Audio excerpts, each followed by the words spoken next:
Chapter 10. Tola leads Israel. After Abimelech, there arose to save Israel Tola, the son of Puah, the son of Dodo, a man of Issachar. And he lived and judged Israel 23 years, and died, and was buried in Shamer. Jair leads Israel. After him arose Jair, the Gileadite, and he judged Israel 22 years. He had 30 sons who rode on 30 donkey colts, and they had 30 cities, which are called Havoth Jair to this day, which are in the land of Gilead. Jair died and was buried in Canaan. Philistine and Ammonite oppression. The children of Israel again did that which was evil in the sight of Yahweh, and served the Baals, and the Ashtaroth, and the gods of Syria, and the gods of Sidon, and the gods of Moab, and the gods of the children of Ammon, and the gods of the Philistines. And they forsook Yahweh, and didn't serve him. The anger of Yahweh was kindled against Israel, and he sold them into the hand of the Philistines, and into the hand of the children of Ammon. They troubled and oppressed the children of Israel that year. 18 years oppressed they all the children of Israel that were beyond the Jordan in the land of the Amorites, which is in Gilead. The children of Ammon passed over the Jordan to fight also against Judah, and against Benjamin, and against the house of Ephraim, so that Israel was very distressed. The children of Israel cried to Yahweh, saying, "We have sinned against you, even because we have forsaken our God, and have served the Baals." Yahweh said to the children of Israel, "Didn't I save you from the Egyptians, and from the Amorites, from the children of Ammon, and from the Philistines? The Sidonians also, and the Amalekites, and the Maonites did oppress you, and you cried to me, and I saved you out of their hand. Yet you have forsaken me, and served other gods. Therefore I will save you no more. Go and cry to the gods which you have chosen. Let them save you in the time of your distress." The children of Israel said to Yahweh, "We have sinned. Do you to us whatever seems good to you. Only deliver us, please, this day." They put away the foreign gods from among them, and served Yahweh. And his soul was grieved for the misery of Israel. Then the children of Ammon were gathered together, and encamped in Gilead. The children of Israel assembled themselves together, and encamped in Mizpah. The people, the princes of Gilead, said one to another, "What man is he who will begin to fight against the children of Ammon? He shall be head over all the inhabitants of Gilead." Chapter 11. Jephthah delivers Israel. Now Jephthah the Gileadite was a mighty man of valor, and he was the son of a prostitute. And Gilead became the father of Jephthah. Gilead's wife bore him sons. And when his wife's sons grew up, they drove out Jephthah, and said to him, "You shall not inherit in our father's house, for you are the son of another woman." Then Jephthah fled from his brothers, and lived in the land of Tob. And there were gathered vain fellows to Jephthah, and they went out with him. It happened after a while that the children of Ammon made war against Israel. It was so that when the children of Ammon made war against Israel, the elders of Gilead went to get Jephthah out of the land of Tob. And they said to Jephthah, "Come and be our chief, that we may fight with the children of Ammon." Jephthah said to the elders of Gilead, "Didn't you hate me and drive me out of my father's house? Why have you come to me now when you are in distress?" The elders of Gilead said to Jephthah, "Therefore we have turned again to you now, that you may go with us and fight with the children of Ammon, and you shall be our head over all the inhabitants of Gilead." Jephthah said to the elders of Gilead, "If you bring me home again to fight with the children of Ammon, and Yahweh deliver them before me, shall I be your head?" The elders of Gilead said to Jephthah, "Yahweh shall be witness between us. Surely, according to your word, so will we do." Then Jephthah went with the elders of Gilead, and the people made him head and chief over them. And Jephthah spoke all his words before Yahweh in Mizpah. Jephthah sent messengers to the king of the children of Ammon, saying, "What have you to do with me, that you have come to me to fight against my land?"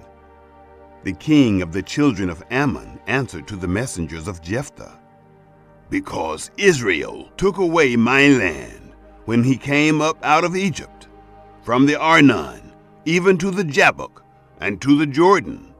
Now therefore restore those lands again peaceably." Jephthah sent messengers again to the king of the children of Ammon, and he said to them, "Thus says Jephthah, Israel didn't take away the land of Moab, nor the land of the children of Ammon.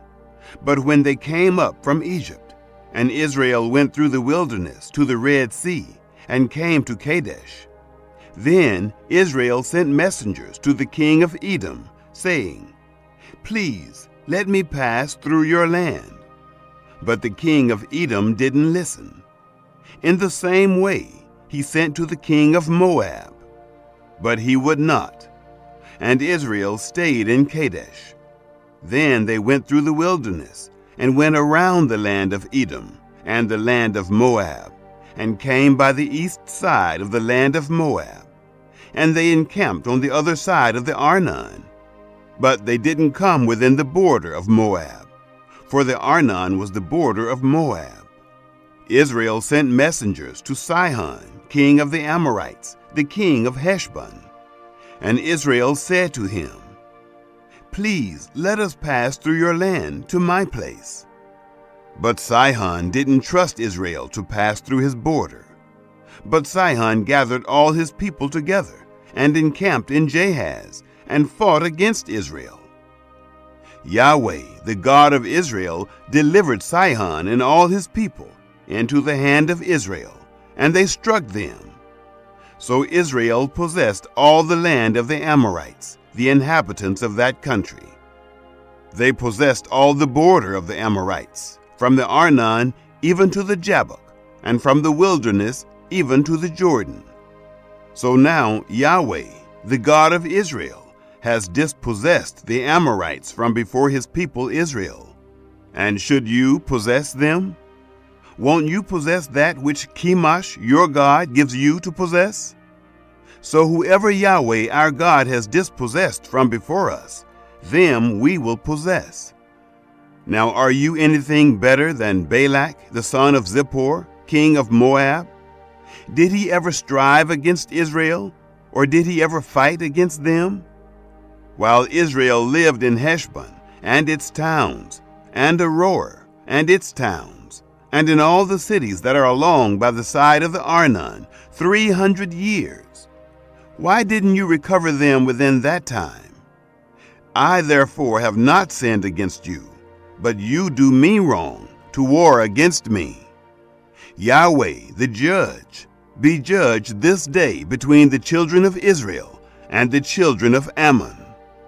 However, the king of the children of Ammon didn't listen to the words of Jephthah, which he sent him. Jephthah's tragic vow. Then the Spirit of Yahweh came on Jephthah, and he passed over Gilead and Manasseh, and passed over Mizpeh of Gilead, and from Mizpeh of Gilead he passed over to the children of Ammon.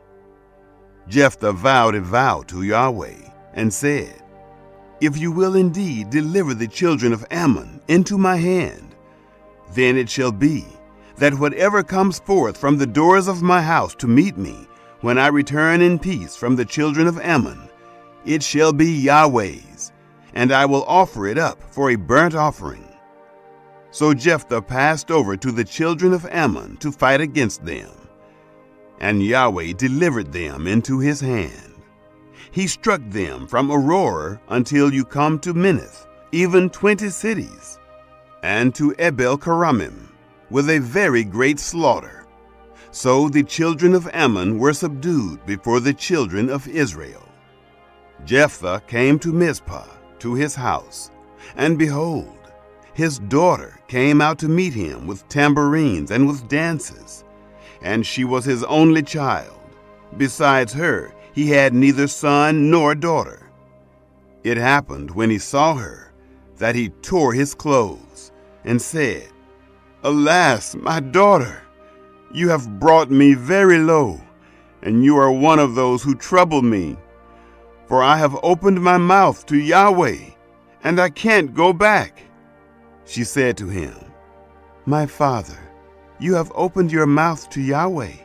Do to me according to that which has proceeded out of your mouth, because Yahweh has taken vengeance for you on your enemies, even on the children of Ammon." She said to her father, "Let this thing be done for me. Let me alone 2 months, that I may depart and go down on the mountains, and bewail my virginity, I and my companions." He said, "Go." He sent her away for 2 months, and she departed, she and her companions, and mourned her virginity on the mountains. It happened at the end of 2 months that she returned to her father, who did with her according to his vow which he had vowed, and she was a virgin. It was a custom in Israel that the daughters of Israel went yearly to celebrate the daughter of Jephthah the Gileadite 4 days in a year. Chapter 12. Jephthah defeats Ephraim. The men of Ephraim were gathered together and passed northward, and they said to Jephthah, "Why did you pass over to fight against the children of Ammon, and didn't call us to go with you? We will burn your house around you with fire."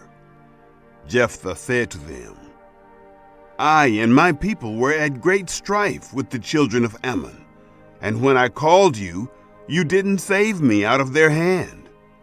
When I saw that you didn't save me, I put my life in my hand and passed over against the children of Ammon, and Yahweh delivered them into my hand.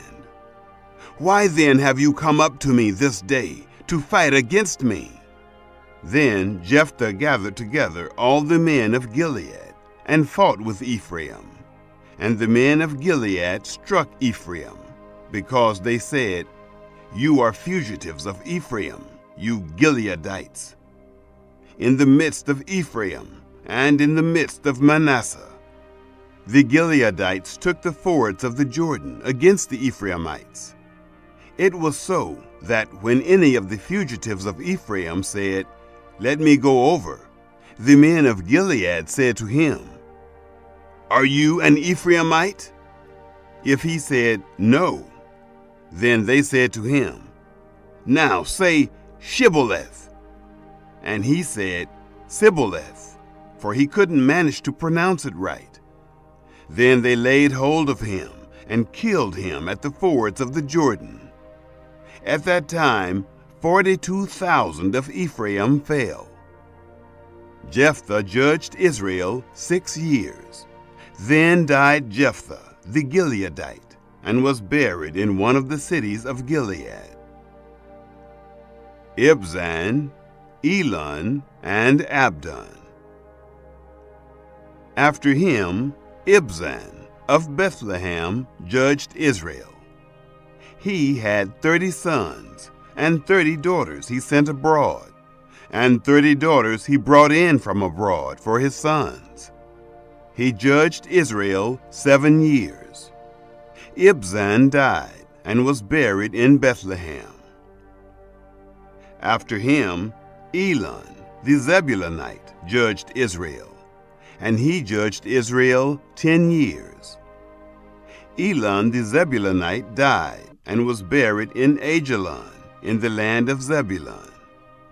After him, Abdon the son of Hillel, the Pirathonite, judged Israel.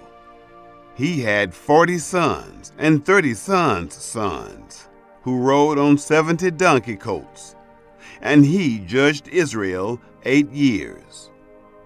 Abdon the son of Hillel, the Pirathonite, died and was buried in Pirathon, in the land of Ephraim, in the hill country of the Amalekites.